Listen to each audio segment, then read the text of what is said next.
share real quickly 5 platforms, and I'm not going to tell you the party affiliation. I want you to tell me what aligns most with your biblical worldview. Here we go. The first one is going to be on religious freedom. This party said, we value the right of America's religious leaders to preach and Americans to speak freely according to their faith. We believe the federal government, specifically the IRS, is constitutionally prohibited from policing or censoring speech based on religious convictions or beliefs. We pledge to defend the religious beliefs and rights of conscience of all Americans and to safeguard religious institutions against government control. The next party said this on the same subject. Quote, we celebrate America's history of religious pluralism and tolerance and recognize the countless acts of service of our faith communities, as well as the paramount importance of maintaining the separation of church and state enshrined in our Constitution. Which party platform, number 1 or number 2, most closely resembles a biblical worldview? Number 1. The second one is the Democratic platform. I don't think they heard my sermon today. It's nowhere in the Constitution. It's not enshrined. On the subject of marriage and sexuality, these are in no particular order. This party said, quote, we will fight to enact the Equality Act. We will work to ensure LGBTQ people are not discriminated against when seeking to adopt or foster children, protect LGBTQ plus children from bullying and assault, and guarantee transgender students access to facilities based on their gender identity. We will ensure that all transgender and non-binary people can procure official government identification documents that accurately reflect their gender identity. On this same issue, the other party said this, quote, foremost among those institutions is the American family. It is the foundation of civil society, and the cornerstone of the family is natural marriage, the union of one man and one woman. We oppose the imposition of a social cultural revolution upon the American people by wrongly redefining sex discrimination, reshaping our entire society to fit the mold of an ideology alien to America's history and traditions. Is the first slide or the second slide more conducive to your biblical worldview? The second one. This is the Republican Party. Listen, the vice presidential candidate on the Democratic ticket, Kamala Harris, boasted that as Attorney General of California, she was the first one to perform same-sex marriage in California. This is her ideology, you understand. This is what would come into the White House.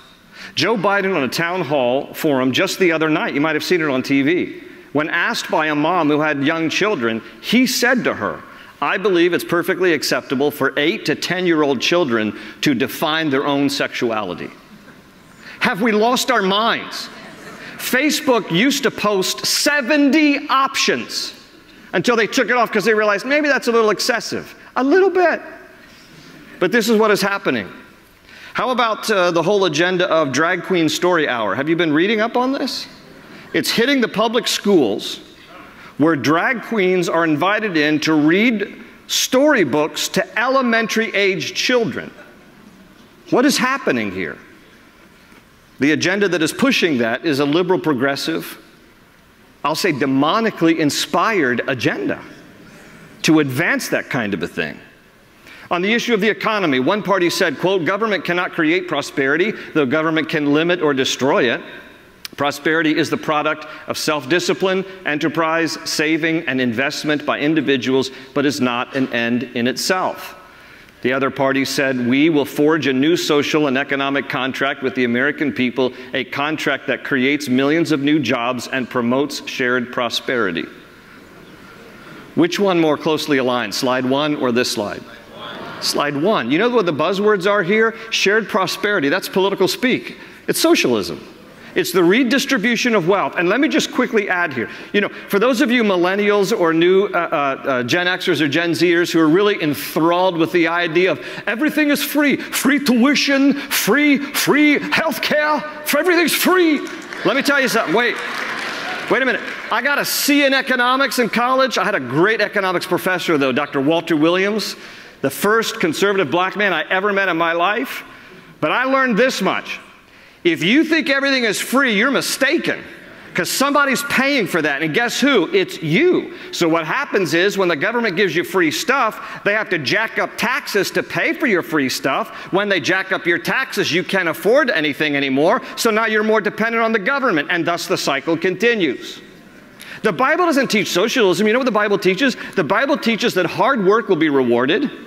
And the Bible teaches that we should also be mindful of the poor among us, because that also will be rewarded if you're kind to the poor. But not redistribute the wealth. That's unbiblical.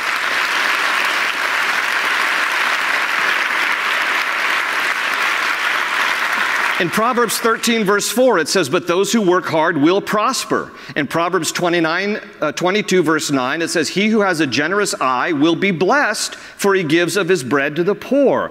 That's the combination that works in America and around the world. That's God's design. It's not redistributing the wealth. It's hard work and being mindful of the poor and helping them as well.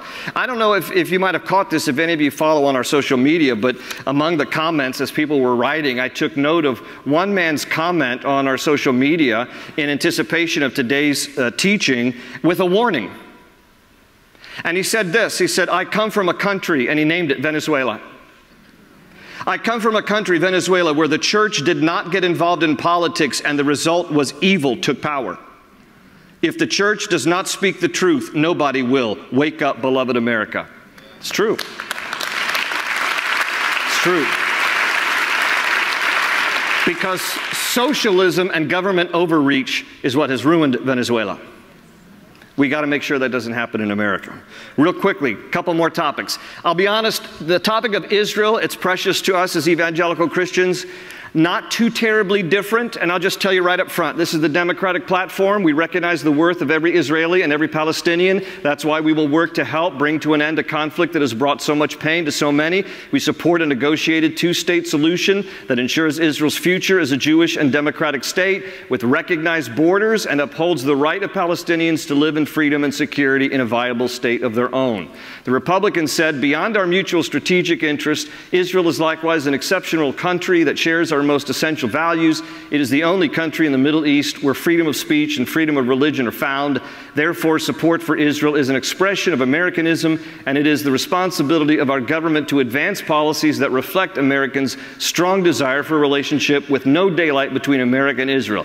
Our party is proud to stand with Israel now and always. I'll tell you the basic difference here is that Democrats believe in a two-state solution.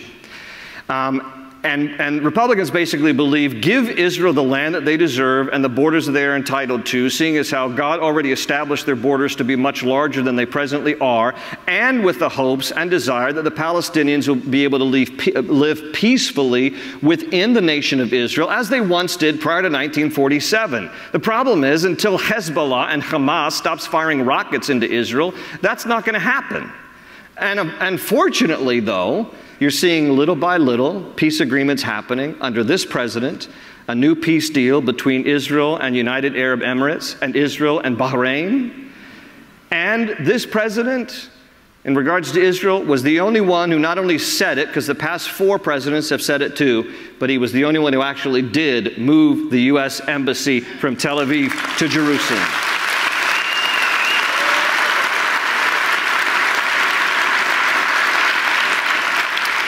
Israeli Ambassador Ron Dermer stood right here in this pulpit last year and said that this president is the most pro-Israeli president that we've ever had. On the last subject is the subject of life. This party said the Constitution's guarantee that no one can be deprived of life, liberty, or property deliberately echoes the Declaration of Independence's proclamation that all are endowed by their Creator with the inalienable right to life. Accordingly, we assert the sanctity of human life and affirm that the unborn child has a fundamental right to life which cannot be infringed. We support a human life amendment to the Constitution and legislation to make clear that the 14th Amendment's protections apply to children before birth. The other party said, quote, we will appoint U.S. Supreme Court justices and federal judges who will respect and enforce foundational precedents, including Roe v. Wade. We believe every woman should be able to access high-quality reproductive health care services, including safe and legal abortion. We oppose and will fight to overturn federal and state laws that create barriers to women's reproductive health and rights. Slide 1 or slide 2? Slide 1 was the Republican platform. This is a no-brainer here. This is an absolute no-brainer.